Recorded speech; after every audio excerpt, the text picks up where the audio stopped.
تعالی بسم اللہ الرحمن الرحیم یا ایھا الذین آمنوا علیکم انفسکم۔ حاضرین و ناظرین السلام علیکم ورحمۃ اللہ وبرکاتہ۔ آپ کے سامنے قرآن مجید اور خودسازی کے عنوان سے گفتگو کر رہا ہوں۔ تو چونکہ یہ قرآن مجید جو اترا ہے اس مہینے میں، تو جس ظرف میں قرآن آیا ہے وہ ظرف نہایت پاکیزہ ہے، اور جس قلب پہ یہ قرآن اترا ہے وہ قلب مرکز ہدایت ہے عالمین کے لیے۔ تو ہمیں جو تدبر قرآن کا جو زمان ملا ہے وہ ماہ مبارک رمضان ہے۔ تو یقیناً اس مہینے میں کہ جس مہینے میں قرآن اترا ہے، اگر ہم قرآن فہمی کی طرف بڑھیں گے تو یقیناً ہمارے اوپر خدا کی زیادہ عنایتیں ہو جائے اور قرآن فہمی کے دروازے ہمارے لیے کھل جائے۔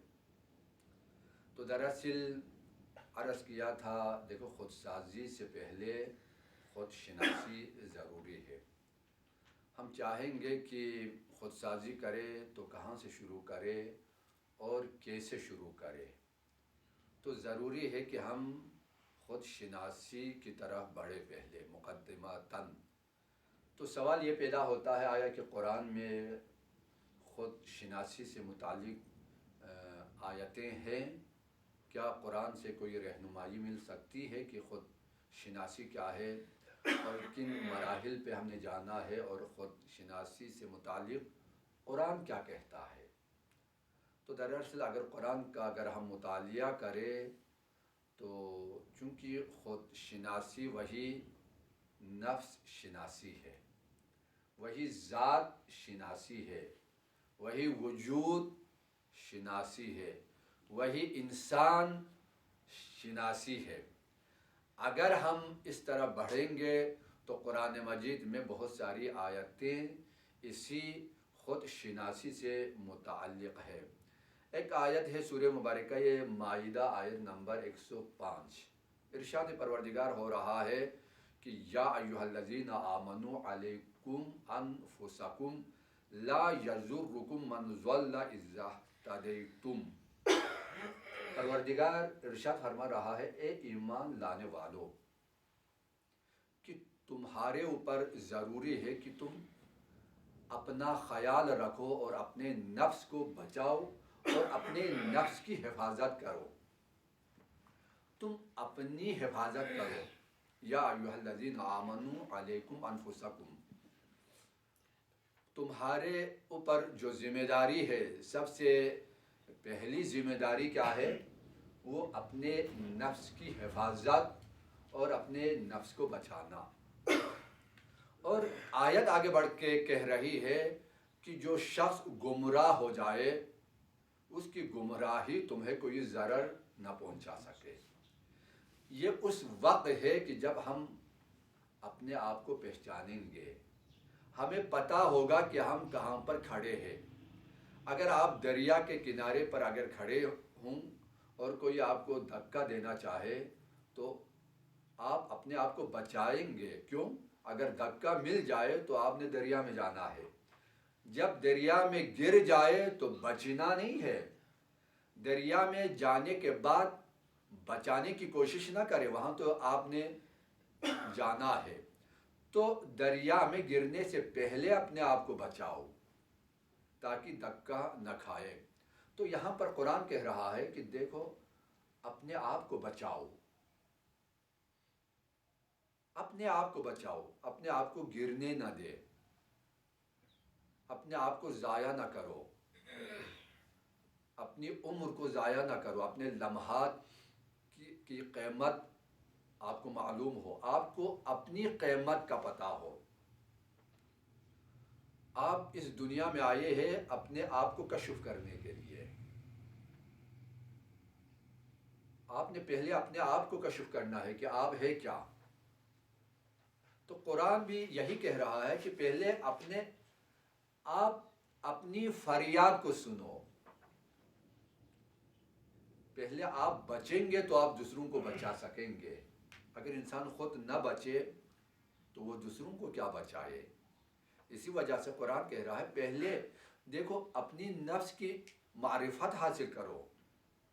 پہلے اپنے وجود کی معرفت حاصل کرو کہ تم ہو کون، تم آئے کہاں پر، جانا کہاں پر، کیوں آئے ہو، کس کی طرف سے آئے ہو، کس کی طرف تم نے جانا ہے.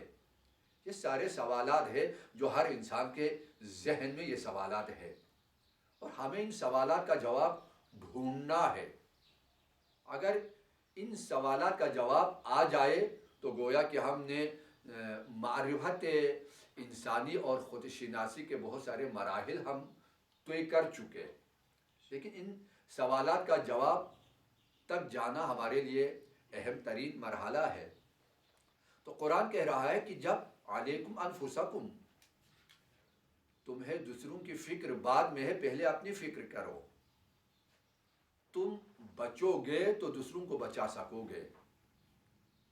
اپنے نفس، تمہارا کنٹرول اپنے نفس پر ہو، تمہاری مدیریت اپنے نفس پر ہو. تم پہلے اپنے اوپر قوانین الہی کو حاکم کرو، اس کے بعد معاشرے پر یہ قوانین حاکم ہو جائیں گے. اور اسی وجہ سے فرمایا اگر اپنے آپ کو بچا سکا انسان تو لا یضرکم اذا اہتدیتم، جو گمراہ ہو چکا ہے اس کی گمراہی تمہاری ہدایت کو نقصان نہ دے. اس لیے کہ تم نے اپنے آپ کو پہچان لیا ہے. یہ ایک معاشرتی فارمولہ ہے قرآن کی اس آیت میں کہ ہم کہتے ہیں کہ ہمیں دوسروں کے درد اچھی چیز ہے، درد دل کے واسطے پیدا کیا انسان کو، وہ مرحلہ بعد کا مرحلہ ہے. لیکن پہلے وہ درد اپنے اندر تو پیدا کرو. جب تمہارے اندر درد پیدا نہ ہو تو تم دوسروں کے درد کو سمجھو گے کیسے. پہلے اپنے اندر درد پیدا کرو، اور وہ درد جب تک خود شناسی نہ ہو جائے اس درد نے پیدا نہیں ہونا ہے. کیونکہ خود شناسی جب انسان شناسی ہو جائے تو کائنات آپ کے لیے آسان ہو جائے. اور اسی طرح قرآن دوسرے مرحلے پر، پہلے مرحلے پر کیا ہے؟ اپنے آپ کو بچاؤ. آپ کسی اور کا نہیں، اپنا محافظ بن جائے. آپ کی ڈیوٹی کیا ہے؟ پہلے اپنا محافظ بن جائے. اب اس کے بعد قرآن آگے بڑھتا ہے یا ایھا الذین آمنوا قوا انفسکم واہلیکم. سورہ مبارکہ یہ تحریم آیت نمبر 6. خطاب اہل ایمان سے ہے، ایمان لانے والوں سے ہے. کیا ارشاد ہو رہا ہے؟ یا ایھا الذین آمنوا. اب مؤمن معاشرے کی ذمہ داری کو قرآن بیان کر رہا ہے. مؤمن معاشرے کی ذمہ داری کیا ہے؟ مؤمن معاشرے کی پہلی ذمہ داری اپنی حفاظت، دوسری ذمہ داری اپنے گھر والوں کی حفاظت. اسی وجہ سے جب پیغمبر کی پہلی وحی کے ساتھ جو پیغمبر نے اعلان رسالت کیا تو کیا کہا؟ وَانذِرْ عَشِيرَتَكَ الْأَقْرَبِينَ. پہلے اپنوں کو بچانا ہے. پہلے خود بچے، اس کے بعد دوسرے مرحلے پر اپنوں کو بچاؤ. یا ایھا الذین آمنوا، اے ایمان لانے والو، قو، یہاں پر امر ہے، بچاؤ. قرآن جھنجھوڑ رہا ہے، ذہنوں کو جھنجھوڑ رہا ہے، فکروں کو جھنجھوڑ رہا ہے کہ تم کس خواب غفلت میں پڑے ہو. قو، بچاؤ. وقت بہت کم ہے، بچانا ہے انہی کم ترین زمان اور کم ترین لمحوں میں. اور بچانا ہے، آج بچانا ہے. یہ نہ سمجھو ہم کل بچائیں گے. کل تمہارا نہیں ہے، کل پتہ نہیں تم بچو گے، تم رہو گے یا نہیں، لیکن یہ ذمہ داری کل کی ذمہ داری نہیں ہے، یہ آج کی ذمہ داری ہے۔ آج کی ذمہ داری کیا ہے؟ اہدنا الصراط المستقیم، یہ رابطہ ہے نا، اسی وجہ سے کہا دن میں 10 مرتبہ کم از کم نماز کی صورت میں تکرار کرو، اہدنا الصراط المستقیم۔ اس لیے ہر لمحہ گمراہی کا خطرہ ہے، گمراہی سے کے خطرے سے بچنے کے لیے امر دے رہا ہے کہ اپنے پروردگار سے رابطے محکم اور مضبوط بناؤ۔ اہدنا الصراط المستقیم کا مطلب کیا ہے؟ کہ اپنے پروردگار سے تمہارا رابطہ جڑ جائے، یہ رابطہ متصل رہے، منقطع نہ ہو جائے، یہ رابطہ جو تیرے رب سے ہے یہ مضبوط اور محکم ہو، جڑا ہوا ہو۔ اگر یہ رابطہ ٹوٹ جائے اس کے بعد انسان کے گرنے میں دیر نہیں لگتی۔ اسی وجہ سے کہا کہ پہلے اپنی حفاظت کرو اور اپنے آپ کو بچاؤ۔ سوال یہ پیدا ہوتا ہے پروردگار عالم بچائے کس سے؟ قرآن میں کتنی آیتیں ہیں کہ جن آیتوں میں انسان کے ذات کے دشمنوں کی معرفی ہے۔ ان الشیطان لکم عدو مبین، شیطان تمہارا کھلا دشمن ہے، وہ قسم کھا کے کہتا ہے میں آگے سے آؤں گا، میں پیچھے سے آؤں گا، میں دائیں طرف سے آؤں گا، میں بائیں طرف سے آؤں گا، میں ہر جہت سے تم پر حملہ کروں گا، بچنے کا کوئی راستہ نہیں ہوگا۔ تو پروردگار نے بھی فرمایا 4 جہتیں تمہارے حوالے ہیں لیکن 2 جہتوں پر تمہارا قبضہ نہیں ہوگا۔ اب یہاں مومن پریشان ہے کہ شیطان نظر تو نہیں آتا لیکن قرآن کہہ رہا ہے تمہارا کھلا دشمن ہے۔ پروردگار عالم یہ کیسا دشمن ہے جو نظر ہی نہیں آتا اور تو فرما رہا ہے کہ یہ کھلا دشمن ہے؟ تو دراصل جو مومن ہوتا ہے وہ شیطان کی حرکتوں سے اس میں بیداری آ جاتی ہے۔ وہ کیسے؟ بھئی اچھی نیت ہے، بدل گئی، شیطان کا حملہ ہوا۔ اچھا کردار ہے، کردار بدلا، شیطان کا حملہ ہے۔ اسی وجہ سے کہا کہ جب کوئی اچھا عمل کرنے کی نیت بھی کرو نا، فوری طور پر عمل بجا لاؤ۔ کیوں؟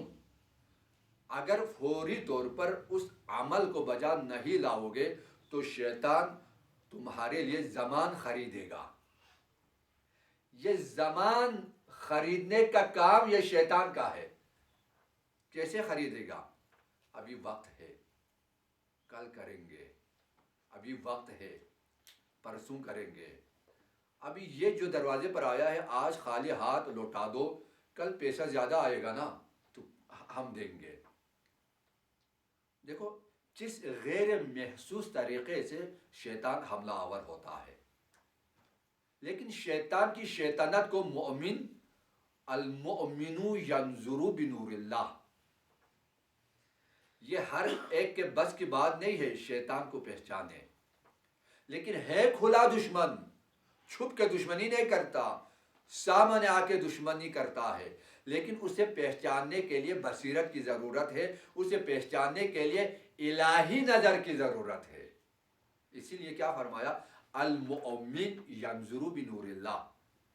دوسروں کے لیے جو چیزیں تاریک نظر آئے، مومنوں کے لیے وہ ظلمتیں بھی نورانیت میں تبدیل ہو جائے اور مومنین کے لیے کوئی ظلمت نہ رہے۔ تو مومن ینظر بنور اللہ، نور الہی سے مومن دیکھیں گے تو مومن کو دوست نظر آئے گا۔ تو یہاں پر چاروں طرف سے تو دشمن کا حملہ ہے، ہم اپنے آپ کو بچائیں گے 4 جہاد سے نا، یا آگے سے بچائیں گے چونکہ جو حملہ ہوگا یا آگے سے ہوگا، یا حملہ پیچھے سے ہوگا، پیچھے بھی ہم بچائیں گے، یا دائیں طرف سے حملہ ہوگا یا بائیں طرف سے حملہ ہوگا۔ اور قرآن میں اسی کا تذکرہ کیا کہ شیطان نے کہا کہ من بین ایدیہم، ان کے آگے سے آئیں گے، خلفہم، پیچھے سے آئیں گے، عن شمائلہم، عن ایمانہم وعن شمائلہم، دائیں سے آئیں گے، بائیں سے آئیں گے۔ تو معصوم سے یہی پوچھا گیا، سوال کیا کہ مولا جب شیطان چاروں طرف سے بیچارے انسان کا محاصرہ کر لے، دیکھو جب چاروں طرف سے کوئی ہمارا احاطہ کر لے تو ہم تو محاصرے میں گر گئے نا، تو محاصرہ توڑیں گے کیسے؟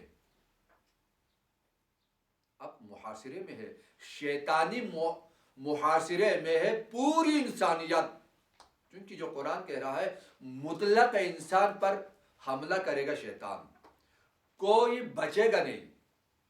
اب مطلق انسانوں پر جو شیطان تمام انسانوں پر حملہ کرے گا، اور حملہ بھی شدت کے حملہ، اور دشمن بھی ایسا جو نظر نہیں آتا۔ ایک مرتبہ دشمن نظر آ جائے آپ اپنے آپ کو بچائیں گے، لیکن ایک مرتبہ نظر نہ آنے والا دشمن ہے، تو نظر نہ آنے والے دشمن کو آپ ہاتھ سے نہیں بچا سکتے، آپ زبان سے نہیں بچا سکتے، آپ تلوار سے اپنے آپ کو نہیں بچا سکتے، آپ اپنا دفاع آپ مادی چیزوں کے ذریعے اپنا دفاع نہیں کر سکیں گے۔ جس طرح آپ کا دشمن نظر نہ آنے والا ہے، آپ کا دفاعی پوزیشن بھی نظر نہیں آنا چاہیے۔ اسی وجہ سے قرآن کہہ رہا ہے یا ایھا الذین آمنو، اے ایمان والو، آمنو، ایمان لاؤ، ایمان لانے کے بعد ایمان لاؤ، اس لیے کہ تمہارا دشمن سامنے ہے۔ اب شیطان کا مقابلہ تلوار کے ذریعے نہیں، تمہارے ایمان کے ذریعے ہوگا۔ اب جو تم دشمن کا مقابلہ کرو گے وہ عمل صالح کے ذریعے ہے۔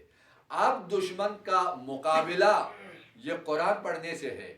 اب دشمن کو تم شکست دو گے روزہ رکھ کر، نماز پڑھ کر، اعمال صالحہ بجا لا کر۔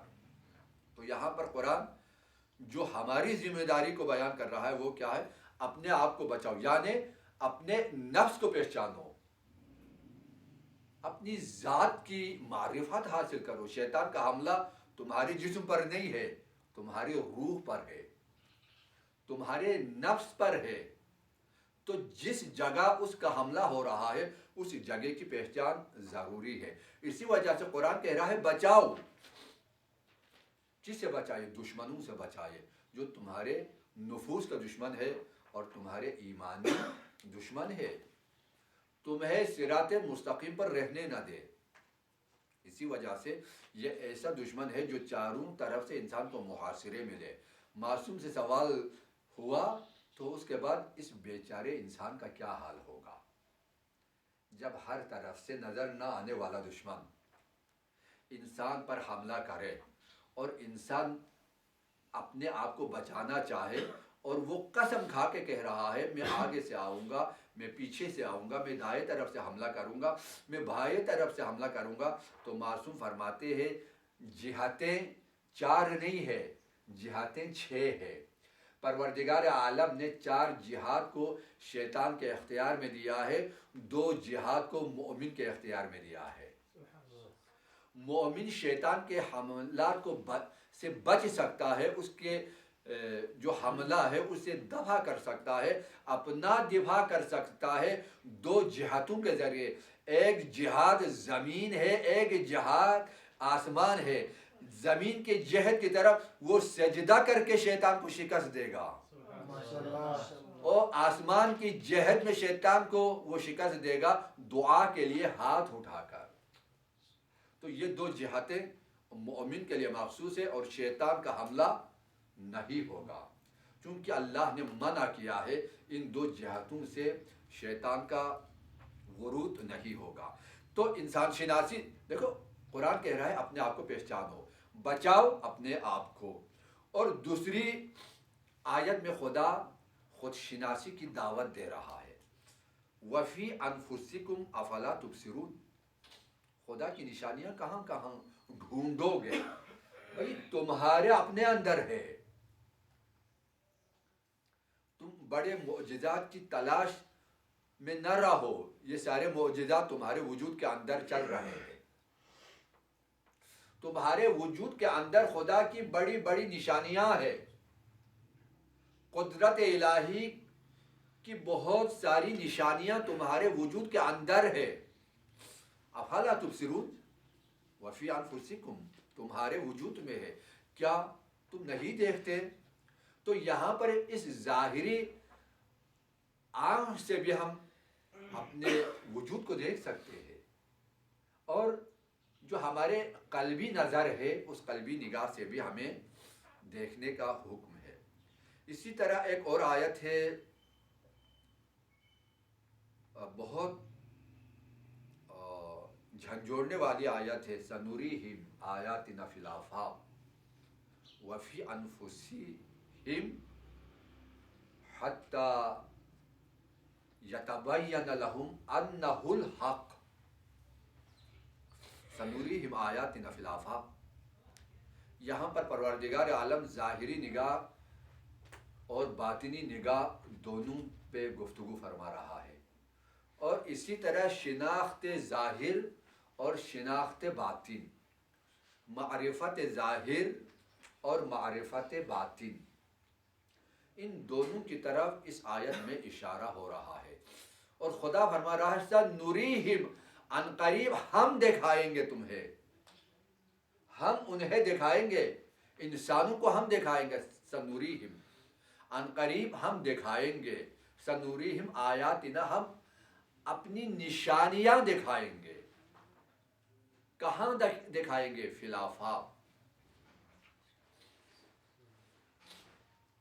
کائنات میں، ہم آفاق عالم میں، اطراف عالم میں، اس عالم میں ہم اپنی نشانیاں تمہیں دکھائیں گے۔ ابھی تک پہلے آسمان کی انتہا کا پتہ سائنسدانوں کو نہ چلا، اور ابھی تک پتہ نہیں چلا اعماق زمین کا۔ قرآن نے کہا 7 زمینیں ہیں اور 7 آسمان ہے، اس کے علاوہ عرش الہی جو عظیم ہے۔ ابھی تک پہلے آسمان تک کا سفر نہیں ہوا، ابھی ہم فضاؤں میں گھوم رہے ہیں، لیکن خدا فرما رہا کہ جاؤ دیکھو، خدا کی نشانیاں ہیں، خدا کی نشانیاں آفاق میں ہے۔ یہی خزان، یہی موسم گرما، یہی موسم سرما، اور یہی بہار۔ کہا بہار کو اس لیے ہم لاتے ہیں تاکہ تمہیں قبور سے زندہ ہونے کا وہ مرحلہ یاد آ جائے۔ جب موسم سردی آ جائے، سرما آ جائے، تو انسان یہ سوچنے لگتا ہے اب ان درختوں کو کون دوبارہ سرسبز و شاداب کرے، اب وہ گل کہ جنہیں دیکھ کے آنکھیں سیر نہ ہو جائے، اب وہ گل و گیاہ کہاں سے آ جائے۔ انسان چونکہ مردہ زمین کو مشاہدہ کرتا ہے تو انسان یہ سوچنے لگتا ہے کہ کون ہے اس مردہ زمین سے دوبارہ سبزہ اگائے۔ تو خدا فرما رہا ہے کہ یہ بہار دراصل تمہیں یہ پیغام دے رہی ہے کہ تم نے جس طرح مردہ زمین کو ہم نے زندہ کیا، اسی طرح تمہیں قبروں سے ہم زندہ کر کے صحنہ محشر میں لائیں گے۔ یہ تمہارے لیے خدا کی نشانیاں ہیں۔ یہ ہر دن جو نکل رہا ہے، کیا تم نکال رہے ہو؟ یہ جو آفتاب و ماہتاب ہے، یہ کیا تمہارے قدرت میں ہے؟ یہ جو ستارے ہیں کیا تمہارے قدرت میں ہے؟ ہماری آیتیں ہیں، ہماری آیتیں ہم تمہیں دکھاتے ہیں۔ وفی انفسکم، ایک تو تمہارے آفاق میں نشانیاں ہیں، اور دوسری نشانیاں کہاں ہیں؟ وفی انفسہم، تمہارے نفسوں میں ہے، تمہاری ذات میں ہے، تمہارے وجود کے اندر ہماری نشانیاں ہیں۔ اب یہاں پر اب اللہ کی نشانیاں جو ہمارے وجود کے اندر ہے، اسے ڈھونڈو۔ اس کے لیے کیا؟ معرفت نفس اور نفس شناسی کی ضرورت ہے. یہاں تک قرآن کہہ رہا ہے کہ اصل مقصد کیا ہے، حتیٰ یتبین لہم انہ الحق، تاکہ یہ جو شک میں پڑے انسان ہے، یہ جو ریپ میں مبتلا انسان ہے، یہ جو خدا پر ایمان نہ لانے والے لوگ ہیں، یہ جو خدا سے دور انسان اور خدا سے دور یہ جو مخلوقات ہے، دراصل ان کے لیے ظاہر ہو جائے کہ حق اگر ہے تو وہ صرف اللہ ہے، وہی ذات کیا ہے، حق ہے. لیکن کیسے؟ ایک تو اپنے نفوس کی معرفت اور نفس شناسی کے ذریعے تم خدا شناسی تک جاؤ گے، اور دوسرا جو طریقہ ہمیں بتا دیا وہ آفاق میں ہم غور و فکر کریں. اور اسی طرح قرآن کہہ رہا ہے هل ينظر الانسان مما خلق.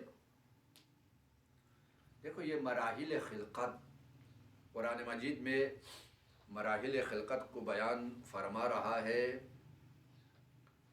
اور یہ مراحل خلقت میں اگر آپ دیکھیں سورہ مبارکہ غافر آیت نمبر 67، ہمارا کوئی ہے حافظ قرآن جو آیت نمبر 67 سورہ غافر کو پڑھے؟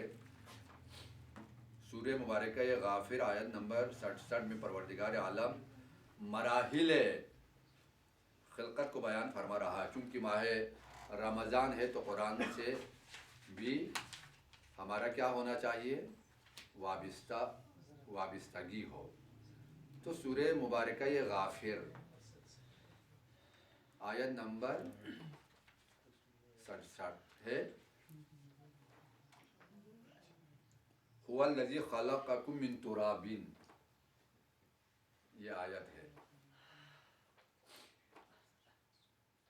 جی.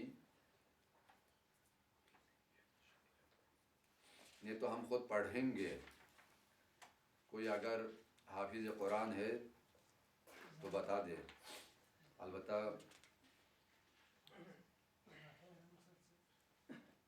دیکھو مراحل خلقت کو پروردگار عالم بیان فرما رہا ہے. بسم اللہ الرحمن الرحیم، هو الذی خلقکم من تراب ثم من نطفۃ ثم من علقۃ ثم یخرجکم طفلا ثم لتبلغوا اشدکم ثم لتکونوا شیوخا